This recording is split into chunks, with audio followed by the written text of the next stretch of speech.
What's up, everybody? Doc 1985. There's levels to this. Alright, guys, I got a quick video for you. So I'm visiting family right now, and obviously I didn't bring my Xbox Series X with me or my PS5. Now, my son has a PlayStation 5, and my other son has an Xbox Series S, and we have a PS4 as well, and we have a Nintendo Switch OLED and all that other stuff. And we even have a gaming laptop here as well. But still, it's the idea of being able to play my games is kind of nice. I never thought I would have been where I'm at right now with cloud gaming as far as how I feel about it. See, I was a big supporter of cloud gaming. Well, let me backtrack. Let me tell you exactly how it started. At first, I wasn't a supporter of cloud gaming. I used to make videos and say how cloud gaming wasn't there yet and all this other stuff. And shout out to my man MM2K. He hit me up after he saw one of my videos and he said, "Hey, you're talking about xCloud, but you should try Stadia and see how you like it." And he was so confident in Stadia that he put his money where his mouth was, and he actually sent me a Google Chromecast with a Stadia controller and everything. And he was like, "No strings attached. It's yours to keep. Go ahead, try it. Let me know how you like it." I was so impressed, let's say, by how much he believed in the product that I actually ended up cheating, and I made my Stadia account before I actually got my Chromecast and all that other stuff, and I actually started playing Stadia for the first time on my laptop, just a little bit, just to try it out. And I remember once I actually got the Chromecast and I connected Stadia and then I started playing Stadia, I remember how blown away I was with the fact that this was even something that worked. Now here's the difference between Stadia and all the other platforms. Stadia worked for me, I would say about 98% of the time. I could maybe count with one hand how many times Stadia didn't run perfect. Literally, I could count with one hand maybe how many times Stadia didn't run perfect. Not that it wasn't playable or anything. No, literally that didn't run perfect. And by perfect, I mean that when you're playing it, you can't even tell that you're playing on the cloud or a console. I promise you. I promise you. Now, I was very honest and transparent in my videos. You could go back and check. For me, what worked the best was having the game set to 1080p and taking off HDR, and it just worked flawlessly. But Stadia worked perfect on my phone. It worked great on my laptop. It worked great on my TV. It worked great at the laundromat. I remember at the time when I had Stadia, when I first got Stadia, I didn't have my washer and dryer in my house yet.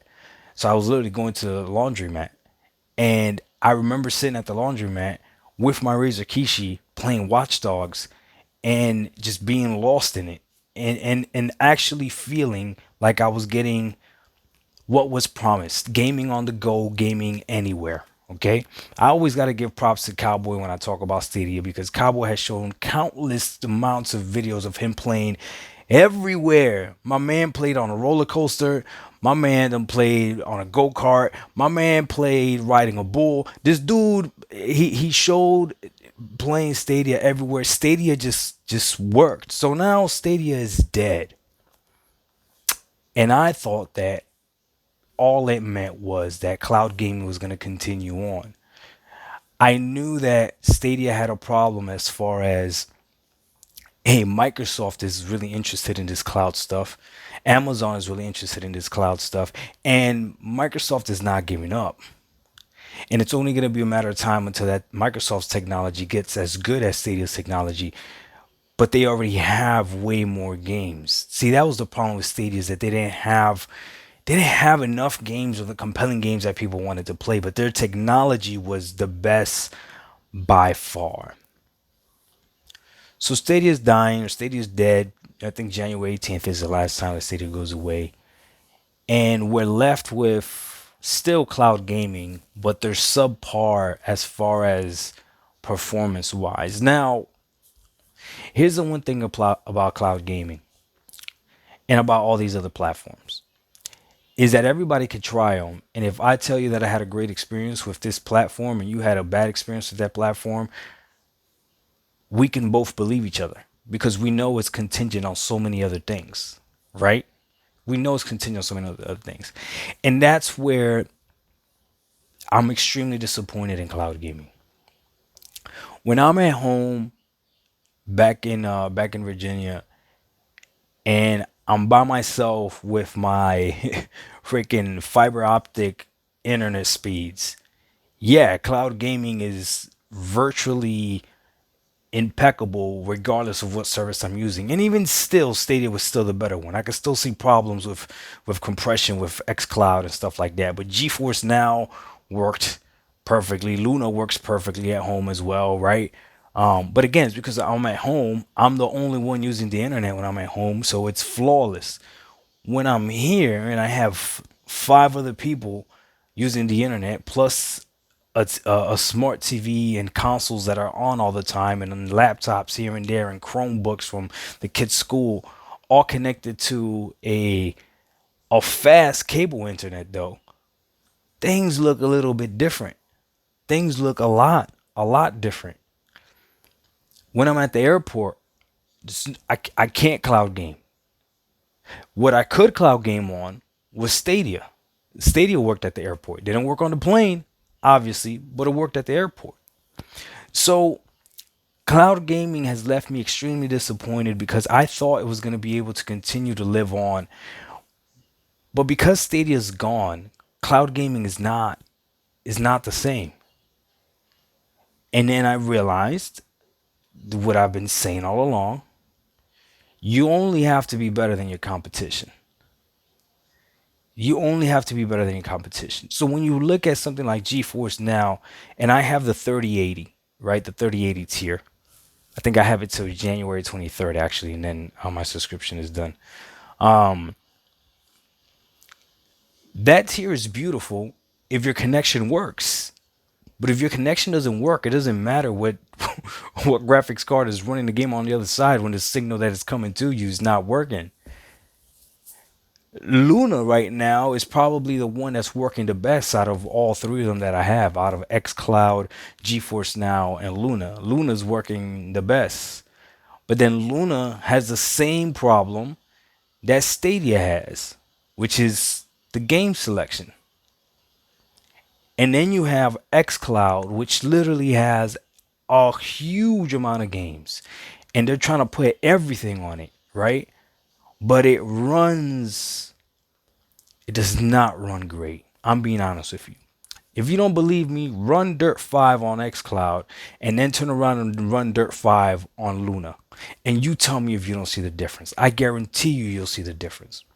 But regardless, the problem with all these services, whether it's GeForce Now, Luna, or xCloud, is when I go ahead and I put on my Racer Kishi on my phone, or I connect my Xbox controller to my phone or to my tablet, and I log into one of these sites to play, I don't know what experience I'm gonna get. With Stadia, I could guarantee to the 99th percentile that I was gonna get a great experience. And even till this day, I actually was playing the Division on Stadia because I wanted to compare the Division on Stadia to the Division on GeForce Now. And the Division is also on Luna as well. And on Stadia, it ran better, regardless of the 3080 tier that's given to me by GeForce Now. So cloud gaming has left me extremely disappointed, especially with the whole play anywhere type of mentality. And that leads me to this. This is the only real way right now to get a console experience on the go. This is it. And the reason they don't have to upgrade their hardware is for the same reason that Xbox doesn't need to do certain things either, is because who are they competing against? It was supposed to be the cloud, but it's not.